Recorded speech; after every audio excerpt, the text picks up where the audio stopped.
Politics లో ఊహించని పరిణామాలు చోటు చేసుకుంటున్నాయి. దేశ రాజధాని ఢిల్లీ సెంటర్ గా రాజకీయాలు జరుగుతున్నాయి. ఏపీ సీఎం జగన్ ఇవాళ ఢిల్లీ వెళ్లనున్నారు. మరోవైపు జనసేన చీఫ్ పవన్ కళ్యాణ్ కూడా హస్తిన పర్యటనకు వెళ్లనున్నారు.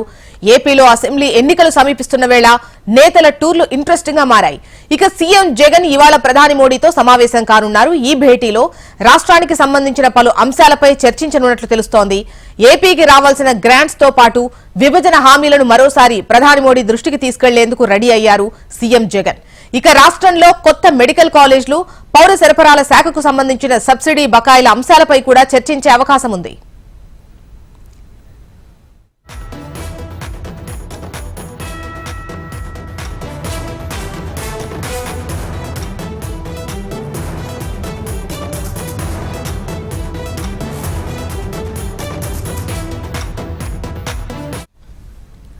ఇక ఏపీలో అసెంబ్లీ ఎన్నికలు దగ్గర పడుతుండటంతో రాష్ట్ర రాజకీయాల్లో కీలక పరిణామాలు చోటు చేసుకుంటున్నాయి.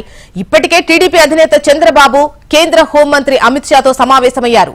రాబోయే ఎన్నికల్లో కలిసి పోటీ చేసే అంశంపై బీజేపీతో ఒక అవగాహనకు వచ్చినట్లు టీడీపీ వర్గాలు సంకేతాలు ఇచ్చాయి. ఇరు పార్టీల ప్రయోజనాల రీత్యా కలిసి పనిచేయడంపై టీడీపీ బీజేపీ మధ్య ఒక అవగాహన కుదిరినట్టు సమాచారం. సుమారు గంట పాటు జరిగిన చంద్రబాబు అమిత్ షా సమావేశంలో ఏపీలో ఇరు పార్టీలను బలోపేతం చేయడం దిశగానే చర్చలు సాగినట్లు తెలుస్తోంది. దేశవ్యాప్తంగా ఎన్డీఏ కూటమిని తిరిగి బలోపేతం చేస్తున్నామని, దేశాన్ని అభివృద్ధి పదంలో నడిపించాలంటే అన్ని ప్రాంతాల్లో తమ కూటమి అవసరం అనే వాదనను అమిత్ షా స్పష్టం చేసినట్లు టీడీపీ వర్గాలు వెల్లడించాయి. మరోవైపు ఏపీలో బీజేపీ, టీడీపీ, జనసేన పార్టీలు కలిసి పనిచేసే అంశంపై పవన్ కళ్యాణ్ తో బీజేపీ నేతలు చర్చలు జరిపే అవకాశం ఉంది.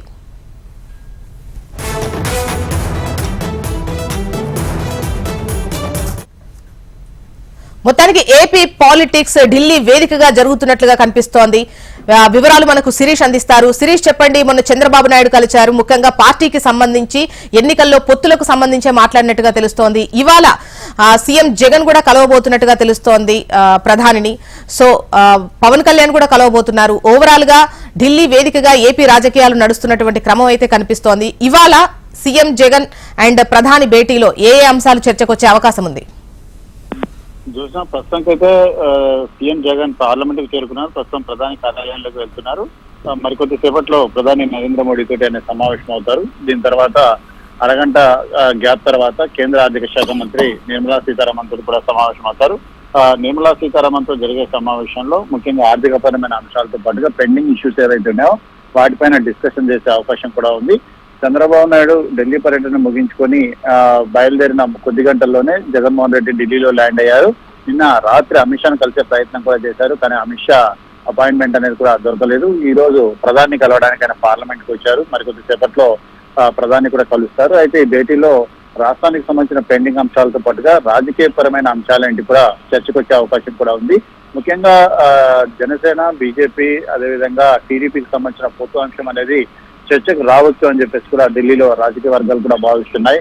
ఎందుకంటే వైసీపీ ఈ పొత్తును లైట్ గా తీసుకుంటున్నప్పటికీ కూడా దీన్ని బహిరంగంగానే వ్యతిరేకిస్తోంది. అయితే ఈ పొత్తు వల్ల టీడీపీ నేతలు కూడా తమకు లాభం కంటే నష్టమే ఎక్కువ జరిగే అవకాశాలు ఉన్నాయి. అయితే ఆ నష్టాన్ని ఏ విధంగా పూడ్చుకోవాలనే దానిపైన కూడా వాళ్ళ మన్నగుల్లాలు పడుతున్నారు. బీజేపీ కూడా ఎక్కువ లోక్సభ స్థానాలను కూడా డిమాండ్ చేస్తున్న పరిస్థితుల్లో దీన్ని ఏ విధంగా అధిగమించాలన్న డైలమాలో కూడా వాళ్ళు ఉన్నారు. సో ఈ నేపథ్యంలో జగన్ ప్రధానితో కలవడం అనేది కొన్ని కీలకమైన పరిణామాలకు దారితీసే అవకాశం ఉందని తెలుస్తుంది. జగన్ ప్రధాని భేటీ జరిగిన తర్వాత రాష్ట్ర రాజకీయాల్లో ఏమైనా మార్పులు అంటే కూడా వస్తాయా? అందరూ ఆశిస్తున్నట్లుగా టీడీపీ, జనసేన, బీజేపీ పొత్తు అనేది బీటలు వారుతుందా, లేకపోతే దానికి సంబంధించి ప్రధాని ఏం చెప్పబోతున్నారు, దానికి జగన్ ఏం చెప్పబోతున్నారు అనేది కూడా చూడాలి. ఖచ్చితంగా ఈ అంశం అనేది చర్చకు రాలేదు అని చెప్పి వాళ్ళు బహిరంగంగా చెప్తున్నప్పటికీ కూడా ఇదే అంశం పైన చర్చించడానికి ఢిల్లీకి వచ్చాడని చెప్పేసి కూడా ఢిల్లీలో పొలిటికల్ సర్కిల్స్ లో పెద్దగా ప్రచారం అనేది కూడా జరుగుతోంది. వరుసగా అన్ని రాష్ట్రాల సీఎంలు కలుస్తున్నప్పటికీ కూడా వాళ్ళు రాష్ట్రానికి సంబంధించిన ఇష్యూస్ తో పాటుగా పొలిటికల్ ఇష్యూస్ ని కూడా ప్రధానంగా డిస్కషన్ అనేది కూడా చేస్తున్నారు. ఇటు జగన్ కూడా ఈ విషయాన్ని కూడా డిస్కషన్ చేయొచ్చు. అయితే ఎన్డీఏలో చేరే విషయాన్ని కూడా జగన్ మరోసారి రూల్ అవుట్ కూడా చేస్తున్నారు. ఎందుకంటే ఎన్డీఏలో వైసీపీ చేరడం వల్ల క్రిస్టియన్, ముస్లిం మైనార్టీ ఓట్లంటే కూడా దూరం అయ్యే అవకాశం కూడా ఉంది. కోర్ ఓటు బ్యాంక్ అనేది దూరం కావడం వల్ల వైసీపీకి ఇది నష్టం కలిగిస్తుంది. అవసరమైతే రేపు కేంద్రంలో ప్రభుత్వం ఏర్పడిన తర్వాత ప్రభుత్వంలో భాగస్వామి కావడం కానీ ప్రభుత్వానికి బయట నుంచి మద్దతు ఇచ్చే ఆలోచన కానీ చేస్తామని చెప్పేసి కూడా ఇటు వైసీపీ నేతలు చెప్తున్నారు. జగన్ అదే విషయాన్ని కూడా మరోసారి స్పష్టం చేసే అవకాశాలు కూడా ఉన్నాయి. ఒకవేళ స్థానిక నేతల ఒత్తిడి మేరకు బీజేపీ కనుక టీడీపీ జనసేనలతో కలిసి వెళ్లాల్సి ఉంటే దానికి సంబంధించి కూడా ప్రధానితో డిస్కషన్ జరిగే అవకాశాలు కూడా ఉంటాయి. రైట్ శిరీష్.